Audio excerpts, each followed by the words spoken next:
नमस्कार, legal point में आपका बहुत बहुत स्वागत है। मैं हूं आपकी होस्ट शिखा राजदा।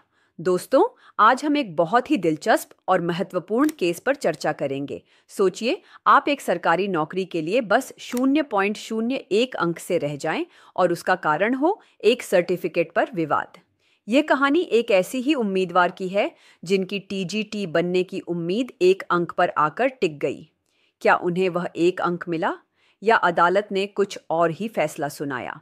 यह जानने के लिए इस वीडियो को अंत तक जरूर देखें। और अगर आप हमारे चैनल पर पहली बार आए हैं तो लीगल पॉइंट को अभी सब्सक्राइब करें ताकि कानून से जुड़ी ऐसी ही महत्वपूर्ण जानकारियां आप तक सबसे पहले पहुंचे। तो चलिए शुरू करते हैं आज का केस शेफाली शर्मा बनाम हिमाचल प्रदेश राज्य और अन्य केस का विवरण।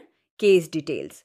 केस का नाम शेफाली शर्मा बनाम हिमाचल प्रदेश राज्य और अन्य केस नंबर CWP यानी सिविल रिट याचिका संख्या 7393 वर्ष 2021 की। फैसले की तारीख 1 अगस्त 2025। न्यायालय माननीय हिमाचल प्रदेश उच्च न्यायालय शिमला। जज का नाम माननीय न्यायमूर्ति श्री संदीप शर्मा। मामले का सार। Gist of case. यह मामला एक उम्मीदवार शेफाली शर्मा का है जिन्होंने टीजीटी नॉन मेडिकल के पद के लिए आवेदन किया था। चयन प्रक्रिया में 85 अंकों की एक लिखित परीक्षा और 15 अंकों का दस्तावेज मूल्यांकन शामिल था। याचिकाकर्ता ने लिखित परीक्षा में 52 अंक हासिल किए।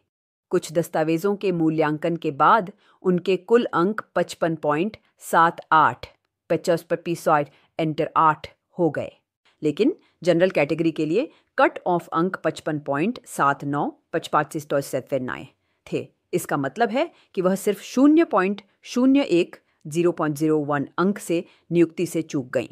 उनकी मुख्य शिकायत यह थी कि उन्हें NSS यानी राष्ट्रीय सेवा योजना के सर्टिफिकेट के लिए 1 अंक गलत तरीके से नहीं दिया गया। मूल्यांकन के समय उन्होंने NSS के एक 7 दिवसीय विशेष शिविर का प्रमाण पत्र प्रस्तुत किया था, जबकि विज्ञापन के अनुसार कम से कम 1 वर्ष का NSS प्रमाण पत्र आवश्यक था।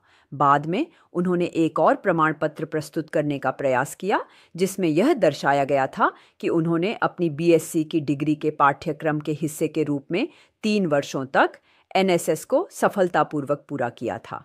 अब आगे क्या हुआ, यह जानने से पहले मैं आपसे अनुरोध करना चाहूँगी कि अगर आपको हमारा काम पसंद आ रहा है तो कृपया इस वीडियो को लाइक करें और कमेंट सेक्शन में बताएं कि आपके अनुसार क्या याचिकाकर्ता को वह 1 अंक मिलना चाहिए था। आपके विचार हमारे लिए बहुत महत्वपूर्ण हैं और इस वीडियो को अपने दोस्तों के साथ शेयर करना न भूलें। मामले में शामिल कानूनी बिंदु, लीगल पॉइंट्स इन्वॉल्व्ड।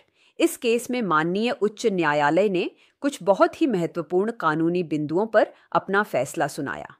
प्रमाण पत्र की वैधता, वैलिडिटी ऑफ द सर्टिफिकेट। अदालत ने सबसे पहले यह जांचा कि याचिकाकर्ता द्वारा प्रस्तुत किए गए NSS प्रमाण पत्र 1 अंक का दावा करने के लिए वैध थे या नहीं। अदालत ने पाया कि मूल्यांकन के समय दिया गया 7 दिवसीय कैंप का प्रमाण पत्र विज्ञापन की कम से कम 1 वर्ष की शर्त को पूरा नहीं करता था। बाद में दिया गया प्रमाण पत्र, हालांकि उसमें 3 वर्षों का उल्लेख था, पर वह NSS मैनुअल के अनुसार निर्धारित प्रारूप में नहीं था और न ही उस पर सक्षम अधिकारियों जैसे कुलपति या कार्यक्रम समन्वयक के हस्ताक्षर थे। अदालत ने स्पष्ट किया कि किसी भी लाभ का दावा करने के लिए दस्तावेज का वैध होना और सभी मानदंडों को पूरा करना अनिवार्य है। दोहरे लाभ का सिद्धांत, प्रिंसिपल ऑफ डबल बेनिफिट।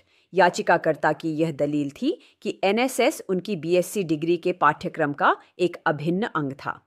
इस पर अदालत ने दोहरे लाभ के सिद्धांत को लागू किया। अदालत ने कहा कि एक उम्मीदवार को एक ही चीज के लिए 2 बार अंक नहीं दिए जा सकते।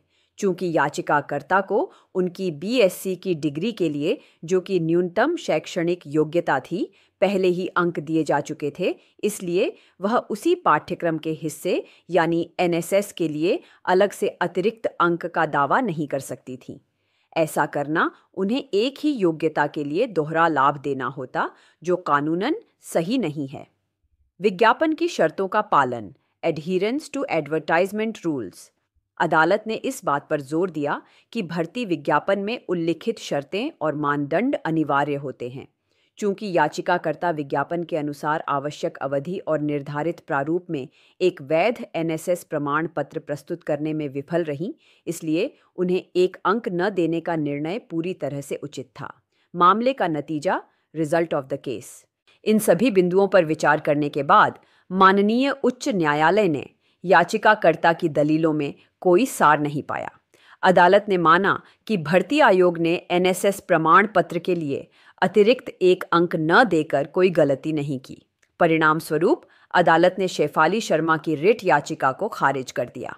तो दोस्तों, इस केस से हमें यह सीख मिलती है कि किसी भी भर्ती प्रक्रिया में दस्तावेजों का कितना महत्व होता है।